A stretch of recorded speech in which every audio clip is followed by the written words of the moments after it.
Sorotan terhadap program makan bergizi gratis tak juga berhenti. Di beberapa sekolah, menu yang dibagikan justru makanan kemasan yang berpotensi mengandung lemak trans tinggi. Disukai anak-anak, tetapi tak baik bagi kesehatan mereka. Mengapa ini bisa terjadi? Dan apa sebetulnya makanan tinggi lemak trans? Simak ceritanya bersama Sindu Darmawan di Saga KBR.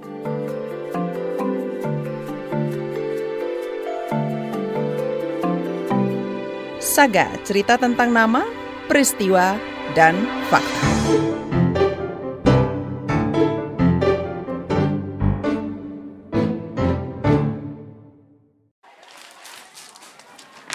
Susu, kacang garuda, sama biskuit, korma sama kismis. Suka. Paling suka susu sama biskuit. Karena susu campur biskuit dicocol jadi enak gitu. Fitri bukan nama sebenarnya. Tersenyum ketika kami mengeluarkan sejumlah makanan ringan dan meletakkannya di atas meja. Bocah kelas 2 SMP itu ingat, dia pernah mendapatkannya dalam menu makan bergizi gratis MBG. Dapat. Suka. Paling suka ini sih. Fitri senang ada biskuit dan aneka makanan ringan di paket MBG. Bisa menghemat uang jajan dan... Kalau ini tuh kan bisa dibawa ke rumah jadi dimakan sama keluarga. Ada kacang, ada susu, kismis, selai tapi semua juga senang sih, enak. Siswi di salah satu sekolah negeri di Jawa Barat ini hanya tertawa kecil saat kami tanya. Dengan polos dia menjawab, semua menu MBG sudah pasti menyehatkan. Harusnya kalau makanan bergizi itu biskuit masuk nggak sih? Masuk kayaknya, karena mengandung susu. Lain halnya dengan orang tua. Itu aja kagak bergizi, gimana kagaknya jelas kagak sehat, kocak. Yuli bukan nama sebenarnya, gusar. Begitu tahu makanan ringan dalam kemasan jadi menu MBG di sekolah anaknya. Makanan bergizi gratis, itu emang ada bergizinya? Nggak ada kan? Markis, terus habis itu kacang atom, itu kan nggak bergizi. Semua itu dia temukan ketika diminta datang ke sekolah untuk membantu distribusi paket MBG ke murid saat masa liburan. Katanya seluruh kelas suruh ikut bantuin. Ya, akhirnya dipanggil kan, kita juga ke sana. Pas aku ngeliat, aku kaget dong. Kayak begini, ini namanya snack ulang tahun, aku gitu. Yuli tak terima. Aku komplain sama gurunya, walasnya. Jadi namanya snack, Bu. Begitu kan, bagaimana sih? Begitu aja. Gibran nih, begitu aja. Apa Prabowo, begitu aja. Makan gratis kayak gini. Gituin. Anehnya, si guru mengaku tidak tahu menau ada makanan ringan dalam kemasan di paket MBG hari itu. Enggak. Gurunya juga nggak tahu kalau itu snack. Iya, gurunya juga nggak tahu kalau itu snack. Sama dikira gurunya ya, kagak. Kan komplain tuh, sampai viral tuh kan. Gara-gara itu kenapa MBG-nya kayak gitu. Kegusaran Yuli berdasar. Pendiri dan CEO CISDI, Dia Saminarsi. Bahwa sebagian besar dari MBG yang beredar punya paket yang demikian, bahwa ada makanan yang dikemas dalam kemasan dan dia ultra proses, yang artinya itu tinggi lemak transnya. Jadi dan kita bisa lihat ya apa yang ada di lapangan itu cukup untuk kita tahu bahwa begitu memang keadaan program atau kualitas makanan yang diberikan dalam program MBG. Biskuit dalam kemasan dan kacang atom termasuk makanan ultra proses. Apa sebetulnya makanan ultra proses dan mengapa berbahaya bagi kesehatan? Makanan ultra proses adalah jenis produk makanan yang telah melalui proses pengolahan panjang hingga siap disantap konsumen. Tujuannya menciptakan produk yang praktis, lezat, tahan lama, dan mudah disajikan. Salah satu proses yang dilakukan adalah hidrogenasi. Di sini, produsen menggunakan lemak atau minyak nabati yang telah diubah bentuknya jadi lemak padat atau semi padat. Sekarang, bayangkan margarin. Proses hidrogenasi adalah kunci dalam pembuatan margarin. Dalam proses ini, minyak nabati cair diubah menjadi lemak padat dengan menambahkan hidrogen. Ini yang bikin produk ultra tersebut punya kandungan lemak trans tinggi. Jika dikonsumsi berlebihan, bisa berdampak buruk pada kesehatan. Misalnya, dapat menyebabkan obesitas, penyakit jantung, diabetes tipe 2, hingga kanker. Namun bahaya yang mengintai tak cuma itu. Lemak trans merupakan asam lemak tak jenuh yang dapat meningkatkan risiko penyakit jantung koroner dan stroke.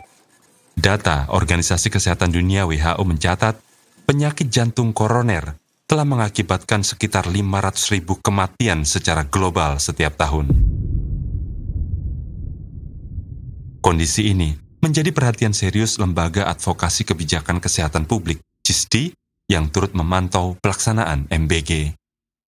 CISDI juga menemukan banyak sekolah menerima paket MBG berisi makanan ultraproses seperti sereal instan, biskuit kering, hingga susu kemasan berperisa. Berkaca dari berbagai temuan tersebut, pendiri CISDI, Diah Saminarsi, berpandangan program andalan Presiden Prabowo Subianto ini masih punya masalah serius. Dan ini yang akhirnya menumpuk lemak, dan kalau kita lihat orang-orang yang obesitas, bahkan anak-anak yang obesitas itu karena penumpukan trans fat yang sangat-sangat banyak yang berasal terutama dari ultraproses atau makanan yang juga digoreng dengan minyak-minyak yang sulit untuk dicerna oleh badan gitu. Ada temuan soal ultraproses food, ada wafer, ada kacang atom, itu gimana sih? Ya gini, kan kebijakan kita kalau di hari libur, kan ketika siswa mau datang ke sekolah, pada saat datang itu kasih makan fresh food. Kepala Badan Gizi Nasional BGN, Dadan Hindayana. Dia berkilah, makanan ultraproses diberikan hanya di masa libur sekolah karena tahan lama. Dadan mengklaim sudah ada panduan untuk dapur umum soal apa saja isi paket MBG sewaktu sekolah libur. Yang tahan lama, tapi arahannya kan 1 susu, 2 telur rebus, 3 buah, 4 kacang-kacangan, yang kelima baru roti atau kue fortifikasi. Jadi kalau SPPG yang ikut standar pasti begitu isinya. Di sisi lain, Dadan mengakui tak semua dapur umum mematuhi panduan. Tapi ada SPPG yang kemudian ingin praktis, dia kasih 5 hari. Akhirnya yang 5 hari kan pilihannya pasti makanan-makanan yang lama, yang tahan lama maksudnya. Nah, kami sebetulnya dalam jangka panjang mendorong SPPG untuk membuat inovasi produk yang berkualitas gizi bagus, tapi bisa tahan 2 hari. Tapi itu kan butuh waktu ya.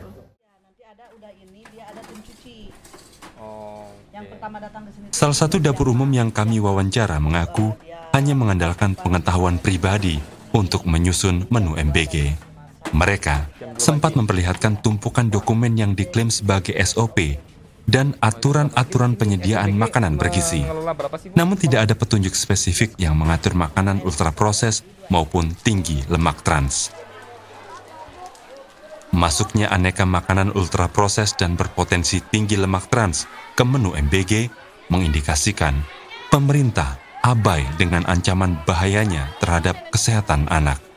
Pemerintah pun tak kunjung membuat regulasi teknis yang khusus mengatur kadar lemak trans dalam produk makanan. Aturan mengenai gula garam yang lemak dan yang tinggi ini belum ada.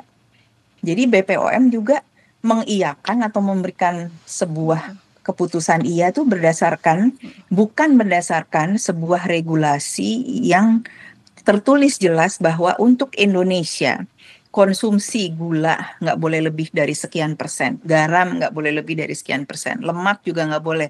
Jadi kan belum ada aturan itu. Jadi WHO sebetulnya punya rekomendasi soal kadar lemak trans yang diperbolehkan dalam pangan, yakni kurang dari 2 gram per 100 gram total lemak.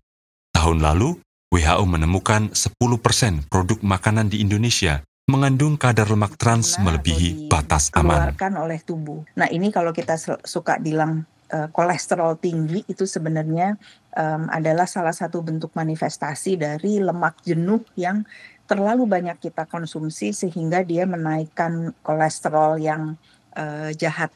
Sialnya, tidak semua perusahaan makanan kemasan menampilkan berapa kandungan lemak trans dalam produk mereka. Realita lain yang menyedihkan, adalah Indonesia tak punya laboratorium yang mampu mendeteksi kandungan lemak trans secara rinci pada makanan. Pemerintah mestinya memberi insentif agar laboratorium mau mengembangkan metode pengujian lemak trans, kata Guru Besar Ilmu dan Teknologi Pangan dari IPB, Nuri Andarwulan. Bayangkan kalau saya menghimbau, misalnya dimungkinkan jika regulasi ini diterapkan, ya pemerintah memberikan insentif seperti apa supaya semua laboratorium jasa analisis itu mengembangkan metode analisis transfat. Apa respons Kementerian Kesehatan?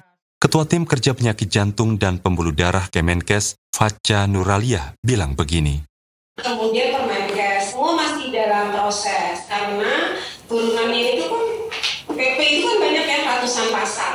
Perpresnya kan juga banyak juga, berarti pasalnya juga ratusan. Jadi membuat PP aja berapa tahun itu, mungkin sekitar 3-4 tahun itu.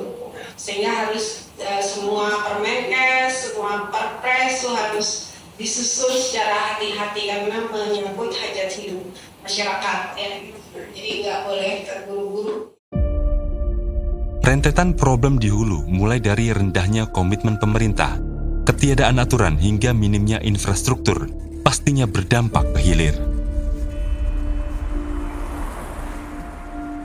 Masyarakat sebagai konsumen menjadi korban karena dibanjiri produk makanan ultra proses dan berpotensi mengandung lemak trans tinggi. Apalagi tanpa pengawasan ketat dari pemerintah, ucap pendiri CISDI, Diah Saminarsi. Coba dibayangkan kalau makanannya dalam kemasan seperti biskuit, wafer, kue-kue yang tinggi lemak dan gula ya, bolu, pastry, lalu martabak yang manis, berbagai macam olahan roti yang menggunakan mentega putih maupun mentega campuran margarin. Ironisnya, beberapa makanan itu juga disajikan untuk anak-anak sebagai menu makan bergizi gratis. Dia prihatin, situasi ini meningkatkan risiko anak terpapar penyakit sejak dini. Maka ini menjadi hidden danger atau ancaman yang tersembunyi yang biasanya dimakan lebih banyak oleh anak-anak. Nah, kalau dari kecil sudah memupuk pola konsumsi yang salah, maka dia akan sakit kardiovaskular itu pada saat dia, atau sakit kronis itu pada saat usia dia remaja atau bahkan dewasa muda. Padahal, seharusnya program MBG bisa membangun kebiasaan anak mengonsumsi makanan bergizi. Jadi ini urusan yang amat serius kalau menurut saya, karena pada saat di usia krusial di mana kita membentuk pola makan dan pola konsumsi anak, kita justru memberikan contoh bahwa makanan bergizi itu seperti ini yang ada dalam kemasan yang trans fatnya tinggi. Jadi ini yang bisa punya efek jangka panjang yang cukup detrimental, dan itu yang akan berpengaruh banget nantinya kepada kesehatan masyarakatnya Indonesia. Pagi kadang sarapan, kadang enggak. Suka makan di sekolah. Nunggu MBG? Iya, senang banget. Karena menghemat uang jajan. Terima kasih sudah membagikan MBG. Beberapa siswa sekolah yang kami temui antusias dengan program MBG. Mereka berharap menu yang diberikan bukan hanya sekadar enak, tetapi juga menyehatkan. Buah-buahannya ya, Nak? Iya, buah-buahannya, Ibu. Buah-buahannya maraton kadang-kadang. Jadi jeruk, pisang, pernah si anggur ya, pernah lengkeng tapi jarang. Gitu. Tapi jarang. Pengen banget, tapi jarang.